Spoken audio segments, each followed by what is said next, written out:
রবীন্দ্রনাথ ঠাকুর তার সোনার কাব্যগ্রন্থের সোনার তরী নামক নাম কবিতাতে জীবনের এক গভীর জীবন দর্শন তিনি উল্লেখ করে গিয়েছেন। এই গভীর জীবন দর্শনটি আমাদের আসলে উপলব্ধির ব্যাপার যে একজন কৃষক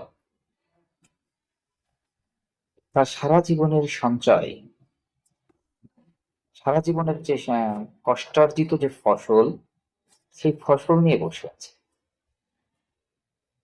তিনি বেশ সংশয়ের ভিতরে আছেন, কারণ মেঘাচ্ছন্ন আকাশ, চারদিকে বৃষ্টিপাত, বজ্রপাত, এর ভিতরে তার কষ্টার্জিত ফসলের কি হবে। এবং তিনি আকাঙ্ক্ষিত ভাবে চেয়ে আছেন তার ফসলগুলো এবং তাকে কেউ একজন হয়তো তার নিরাপদ আশ্রয়ে পৌঁছে দেবে। এরকম একটা চিন্তালগ্ন অবস্থায় হঠাৎ করে উনি দেখেন তরি বেয়ে কে যেন আসছে। তাকে অনুনয় বিনয় করে সবকিছু গুছিয়ে বললেন এবং উনি সোনার যে ফসলগুলো ছিল এই ফসলগুলো নিয়ে গেলেন। যখন উনি উঠতে চাইলেন ওই নৌকাতে, তখন তাকে ওঠালো না। বললো তো তাকে ওঠানোর মতো জায়গা নাকি সেখানে নাই। তো মানুষের জীবন ঠিক এরকম একটা জীবন দর্শন মানুষের জীবনেও কিন্তু থাকে।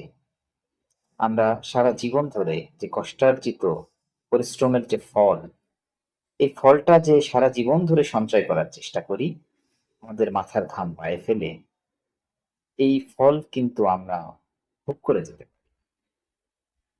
পারি না। তো পারি না, আমাদের এই ফল, এই কষ্টার্জিত ফলগুলো মারামারি কাটাকাটি সবই হয়।